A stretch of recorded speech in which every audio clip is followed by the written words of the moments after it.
2011 পরে ক্ষমতায় আসার পরে রাজ্যের প্রশাসনিক প্রধান মমতা বন্দ্যোপাধ্যায় বলেছিল বদলা নয় বদল চাই, রবীন্দ্রসঙ্গীত বাজাতে হবে।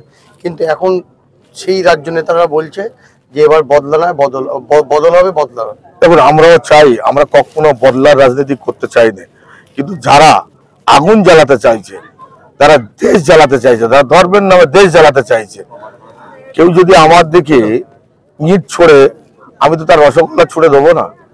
তারা যখন এই ধরনের নোংরা রাজনীতি করতে চাইছে, অর্থাৎ সেই রাজনীতির প্ল্যাটফর্মে দাঁড়িয়ে আমি এটা বলতে চাই, তোমরা যদি আমাকে পাটকেল মারো তো পাটকেলের জবাব পাটকেলেই দেবো, ইটের জবাব ইটেই দেবো। আজকে আপনাকে একেবারে অন্য ভূমিকায় দেখা গেল, অথচ কুণাল ঘোষ বলছেন যে দলের অনেক সিনিয়র নেতা তাদের নিজেদের গা বাঁচাতে শুভেন্দু অধিকারীর বিরুদ্ধে তারা মুখ খোলে না। শুভেন্দু অধিকারী যখন মমতা ব্যানার্জি এবং অভিষেক বন্দ্যোপাধ্যায়ের কুৎসা করে, সেই জায়গায় দাঁড়িয়ে আজকে আপনার আগুন ঝরানো বক্তব্য কি ইঙ্গিত বহন করছে, কি বলবেন? দেখুন, আমরা সবসময় কে কি বললো ওটা বড় কথা নয়। আমরা সন্দেশখালী মানুষ, শান্তিপ্রিয় মানুষ। নিশ্চয়ই ইলেকশনের পরে দেখেছেন আমরা অন্তত সন্দেশখালীতে আমরা শান্তির বার্তা দিয়েছি। যেসব মানুষ আমাদের থেকে মুখ ফিরিয়েছে আমরা তাদের কাছে, আমাদের কর্মীদের কাছে বলেছি যে তোমরা যাও, সেই মানুষগুলো কেন আমাদের থেকে মুখ ফিরিয়ে রেখেছে। আমরা তো মানুষের সুখ দুঃখে রাস্তা থেকে, পানীয় জল থেকে, বিদ্যুৎ থেকে আরম্ভ করে যেসব জায়গায় বিদ্যুৎ পৌঁছায়নি আমরা পৌঁছেছি, যেসব জায়গায় রাস্তা ছিল না আমরা 100% রাস্তা, আমরা 95% রাস্তা করেছি। কোমর ও হাঁটুর ব্যথা, হাঁপানি, চর্মরোগ, বাত, অর্শ এবং পুরুষ ও মহিলাদের গোপন রোগের সুচিকিৎসা করতে চলে আসুন সুলতানা আয়ুর্বেদিক ক্লিনিকে। ঠিকানা ভাঙড় চিনেপুকুর মোড়, পঞ্চায়েত অফিসের বিপরীতে। আমরা যেভাবে একের পর এক কন্যাশ্রী, রূপশ্রী, সবুজ সাথী থেকে আরম্ভ করে, লক্ষ্মীর ভান্ডার থেকে আরম্ভ করে, কৃষক বন্ধু থেকে আরম্ভ করে, কখনো দুয়ারে সরকার, দুয়ারে রেশন নিয়ে মানুষের দ্বারে দ্বারে যাচ্ছি, তাদের সুখ দুঃখের কথা শুনছি এবং শান্তি শৃঙ্খলা বজায় রেখে আমরা চলছি। তারপরে যদি কিছু মানুষ বলছে আমরা শান্তিতে নেই, অশান্তিতে আছি, একটা রেকর্ড দেখাক, নজির দেখাক, কোথায় অশান্তি হয়েছে, কোথায় বিজেপির নেতারা বা কোনো রাজনৈতিক দলের নেতারা অসুবিধা পড়েছে বা অসুবিধা হয়েছে বা তারা কোনো জায়গায় আঘাত পেয়েছে, এরকম নজির দেখাক না। তারা তো সেন্ট্রাল বাহিনী দিয়ে পঞ্চায়েত ভোট করলো, কি রেজাল্ট পেলো? 0 গোল্লা। এবার 24-এর নির্বাচনে দেখবেন সেন্ট্রাল থেকে বিজেপি গোল্লা পাবে, গোল্লা। এমন হারবে 100 বছর আর কোনোদিন ভারতবর্ষে এই সরকারটা, এই দলটার কোনোদিন রিটার্ন ফিরতে পারবে না। যেভাবে মানুষকে একের পর এক জ্বালিয়েছে, কখনো কন্যাশ্রী, কখনো এনআরসি, সিএ ক্যাপ, কখনো আধার কার্ড, কখনো প্যান কার্ড, কখনো ভোটার কার্ড, কখনো আধার লিঙ্ক, ব্যাংকে খাতা খুলতে গেলে আধার লিঙ্ক, মোবাইলে সিম কিনতে গেলে আধার লিঙ্ক, শুধু লিঙ্ক করে বেড়াচ্ছে।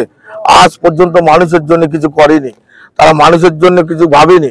তারা আজকে রেল বেসরকারিকরণ, আজকে তেল বেসরকারিকরণ, আজকে কয়লা বেসরকারিকরণ, আজকের এয়ার ইন্ডিয়া বিক্রি, আজকে এলআইসি শেয়ার বিক্রি, তারা কিছু মানুষের জন্য করেনি, কিছু নতুন কিছু তৈরি করেনি।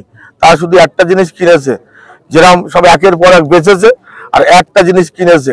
সেটা কি কিনেছে? ইডি আর সিবিআই কে কিনেছে। আর কিছু সব মিডিয়া নয়, কিছু কোটি মিডিয়া যারা পয়সায় বিক্রি হয়ে যায়, যারা দালাল মিডিয়া, তাদেরকে কিছু কিনেছে। কিনে মিথ্যে ভাওতাবাজি, সত্যকে চেপে রেখে মিথ্যেকে নিয়ে লাফালাফি করছে। অতএব সেই জায়গায় দাঁড়িয়ে মানুষকে কখনো চেপে রাখা যাবে না।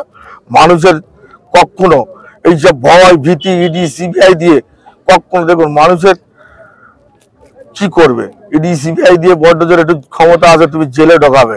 আমরা এসব ভয় পাইনি, তৃণমূল কংগ্রেসের সৈনিকরা ভয় পায় না। একটা শেখ শাহজাহান জেলে যাবে, 1000টা শেখ শাহজাহান সন্দেশখালী তৈরি আছে। অর্থাৎ এই জায়গায় ওই ধমকে চমকে কোনো লাভ নেই। ও একটা দেখাচ্ছিল না যে আমার শেখ শাহজাহানের এই অমুক জায়গায় এত সম্পত্তি, এই ট্রাস্ট করে রেখেছে। আমি যদি কোনো ট্রাস্টে কোনো জমি দান করে থাকি, আমি তো আরো অনেক কিছু করেছি, তো সব করতে আমি তুলে ধরিনি। অনেক জায়গায় স্কুল করেছি, আমার ভাটাতেও স্কুল আছে, সেখানে আদিবাসী এসসি সমাজের লোকেরা কাজের সুবাদে আসে, তাদের বাচ্চাদেরকে আমি পড়ালেখা শেখার জন্য আমি গাড়ির পয়সায় 6-7 জন টিচার রেখে তাদেরকে পড়াই, যেন মানুষ চোখ থাকতে অন্ধ না হয়। এবং আমার কর্তব্য দায়িত্বের মধ্যে পড়ে, যেহেতু আমরা কেউ রাজনৈতিক কায়দায় আমরা পোর্টফোলিও হোল্ড করছি, এটা আমাদের দায়িত্বের মধ্যে পড়ে, তাই আমরা সেটা করি।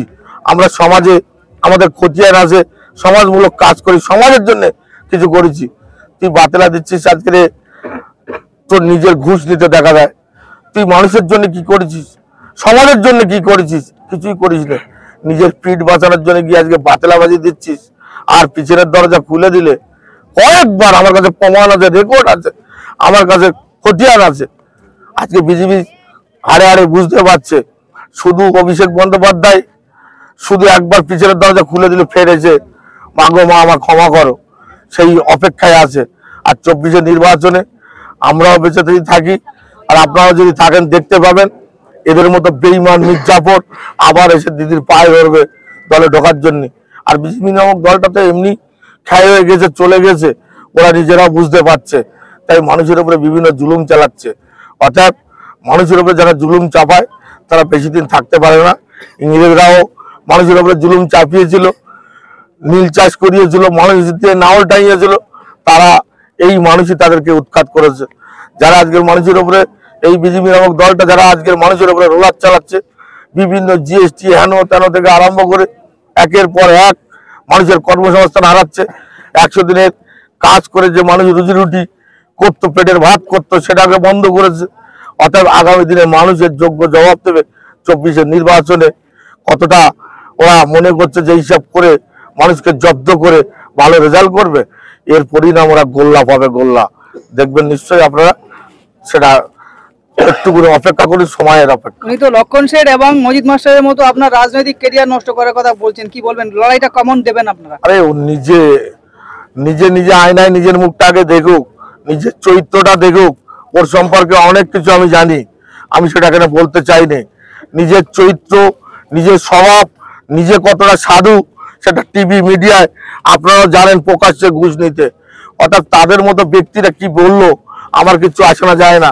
আমি তো পরিষ্কার বলেছি আমার বক্তব্যই, আমার একটা চুল ছুঁয়ে দেখা ক্ষমতা থাকলে সন্দেশখালীতে মাটিতে দাঁড়িয়ে এসে আমার মতো এইরকম দাঁড়িয়ে জনসভা করে দেখা, চাটা ফেলার জায়গা তৈরি কর, তাহলে তোকে নেতা বলে মানবো। যোগ্যতা নেই, মানুষ নেই, শুধু সিবিআই ইডিওর ভরসা, আর আমাদের ভরসা সাধারণ মানুষের আশীর্বাদ। অর্থাৎ সাধারণ মানুষের আশীর্বাদ নিয়ে আমরা থাকি, আর সাধারণ মানুষ সেই আশীর্বাদ দুহাত তুলে করবে।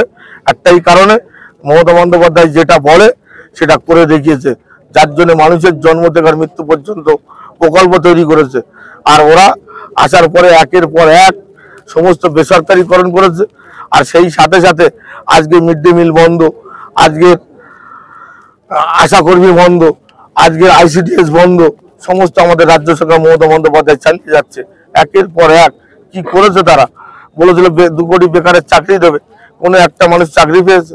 তারা বলেছিল আমরা ক্ষমতা আইলে 15 লক্ষ করে টাকা প্রতিটা মানুষের অ্যাকাউন্টে দেবো। পরে অমিত শাহ বলেছে যে ওটা জুমলা ছিল, ওটা বলতে হয় বলেছি। অর্থাৎ সেই জায়গায় দাঁড়িয়ে মানুষ বুঝে গেছে, মানুষ সারা ভারতবর্ষের মানুষ বুঝেছে যে এদের দ্বারা কোনোদিন মানুষের কাজ হবে না। এরা একমাত্র একটা দল যেটা আদানি আম্বানিদের পা চাটা দল।